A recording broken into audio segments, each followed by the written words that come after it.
মার্কিন president Donald Trump একদিকে ইরানের বিরুদ্ধে যুদ্ধে জয় ঘোষণা করছেন, অপরদিকে মধ্যপ্রাচ্যের জলসীমায় ব্যাপক সামরিক উপস্থিতি বাড়িয়েছে ওয়াশিংটন। এই দ্বিমুখী তৎপরতা ইরান যুদ্ধের নতুন সমীকরণ তৈরি করছে। সম্প্রতি ওই অঞ্চলে কয়েক হাজার মার্কিন মেরিন এবং উভচর যুদ্ধ জাহাজ মোতায়েন করা হয়েছে। এই প্রবণতা একটি বড় প্রশ্ন সামনে এনেছে। যুক্তরাষ্ট্র কি তবে ইরানের অর্থনৈতিক চালিকা শক্তি খ্যাত খার্ক দ্বীপ দখল করতে যাচ্ছে? দ্য গার্ডিয়ান বলেছে, হামলার সবচেয়ে বড় লক্ষ্যবস্তু হতে পারে খার্ক দ্বীপ। 9 স্কয়ার মাইলের চেয়েও ছোট এই দ্বীপটি ইরানের অর্থনীতির প্রাণকেন্দ্র। এই দ্বীপ থেকেই নিজেদের 90% অপরিশোধিত তেল রপ্তানি করে তেহরান। যদি ইরান দ্বীপটি হারায়, তাহলে এ দেশটির সরকারের জন্য বড় ধাক্কা হবে। সংবাদ মাধ্যমটি আরও বলেছে, ইরাক ও আফগানিস্তানের স্থল হামলার আগে যুক্তরাষ্ট্র যে পরিমাণ সেনা জড়ো করেছিল, এখন ইরানের স্থল হামলার প্রস্তুতিতে তার চেয়ে কম সেনা এনেছে দেশটি।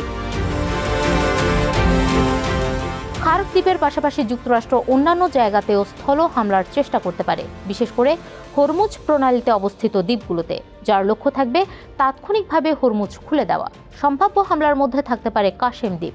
এটি পারস্য উপসাগরের সবচেয়ে বড় দ্বীপ, তবে 560 স্কয়ার মাইলের দ্বীপটি মার্কিন সেনাদের জন্য দখল করা এত সহজ হবে না। এই দ্বীপে ইরানি বাহিনী অ্যাটাকক্রাফট, ড্রোন এবং সামুদ্রিক মাইন রেখেছে। আরেকটি সম্ভাব্য হামলাস্থল হতে পারে লারাক। এই স্থানটিতে অস্ত্র রেখেছে ইরান। এসব অস্ত্র দিয়েই হরমুজ প্রণালীর অবরোধ অব্যাহত রাখা হয়েছে। এটির পাশাপাশি আবু মুসা দ্বীপেও হামলা করতে পারে যুক্তরাষ্ট্র। গার্ডিয়ান বলেছে, ট্রাম্প প্রশাসন মধ্যপ্রাচ্যে যেসব সেনা পাঠাচ্ছে তাদের আরেকটি দায়িত্ব দেওয়া হতে পারে। সেটি হলো স্থল অভিযান চালিয়ে ইরানের 440 কেজি সমৃদ্ধকরণকৃত ইউরেনিয়াম নিয়ে আসা। গত বছরের জুনে যুক্তরাষ্ট্র ইরানের পারমাণবিক অবকাঠামোতে হামলার পর 440 কেজি ইউরেনিয়াম নিখোঁজ রয়েছে।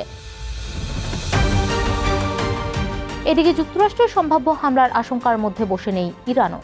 মার্কিন গোয়েন্দা সূত্রের খবর অনুযায়ী তেহরান খার্ক দ্বীপে অতিরিক্ত বিমান প্রতিরক্ষা ব্যবস্থা, বিশেষ করে কাঁধে রেখে উৎক্ষেপণযোগ্য ম্যানপ্যাড ক্ষেপণাস্ত্র ব্যবস্থা মোতায়েন করেছে। একই সাথে দ্বীপের উপকূলে এবং গুরুত্বপূর্ণ স্থানে বিছিয়ে রাখা হয়েছে ট্যাঙ্ক ও মানব বিধ্বংসী ল্যান্ডমাইন। ডোনাল্ড ট্রাম্প ক্ষমতায় আসার 3 দশক আগে 1988 সালে দ্য গার্ডিয়ানকে দেওয়া এক সাক্ষাৎকারে বলেছিলেন, মার্কিন যুদ্ধজাহাজে একটি গুলি লাগলে তিনি খার্ক দ্বীপ দখল করে নেবেন। চলতি মাসের শুরুতে তিনি দাবি করেছেন, যুক্তরাষ্ট্র খার্ক দ্বীপের সমস্ত সামরিক লক্ষ্যবস্তু ইতিমধ্যেই ধ্বংস করেছে। হোয়াইট হাউসের কর্মকর্তাদের একাংশ বিশ্বাস করেন, খার্ক দ্বীপের নিয়ন্ত্রণ নিলে আইআরজিসি দেউলিয়া হয়ে যাবে এবং যুদ্ধ দ্রুত শেষ হবে। তবে প্রশাসনের ভেতরের অনেকেই এতে বড় স্থল অভিযানের ঝুঁকি নিতে ভয় পাচ্ছেন। তীব্র উত্তেজনা, তেলের বাজারে অস্থিরতা এবং সামরিক ক্ষয়ক্ষতির শঙ্কার মাঝে খার্ক দ্বীপকে ঘিরে ট্রাম্পের পরবর্তী পদক্ষেপের দিকেই এখন তাকিয়ে আছে পুরো বিশ্ব।